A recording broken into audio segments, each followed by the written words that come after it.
Hey, Mary. So I just wanted to share with you some of the experience I have in regards to time management, as I know that's something that you brought up in your post. I found that in my experience teaching in Vietnam, uh, I would say that for the first year or so, I would often end up finishing a lesson with not having covered nearly as much content as I thought I was going to get the opportunity to. Very rarely did I ever find myself scrambling to find something to fill time. And I think that for me, I mean, obviously, once I had the opportunity to teach a course multiple times, I had an idea of how long activities would take and I established a rhythm.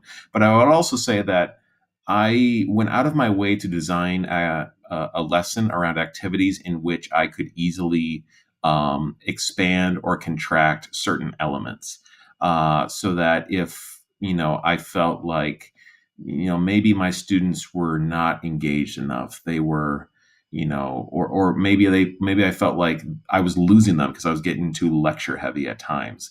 Then I would break into a discussion or a survey activity, which got them out of their seats and talking to each other.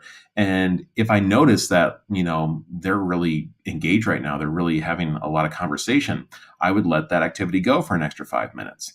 And then maybe afterwards, if I felt like, man, that was time well spent, I really want to hear what ideas they came up with. Well, cool, let's do a discussion afterwards and let's share ideas and I'll put it up on the whiteboard and maybe I can pick out some of the language features that we're focused on for that lesson as we go. And so I would say that a good part of time management is establishing those core activities that you want to make sure that you get to, making sure that you have enough time that you can coherently go from one to the next, but then also building in a lot of padding around those activities in which you could add more discussion, more critical thinking, more group interaction uh, when necessary.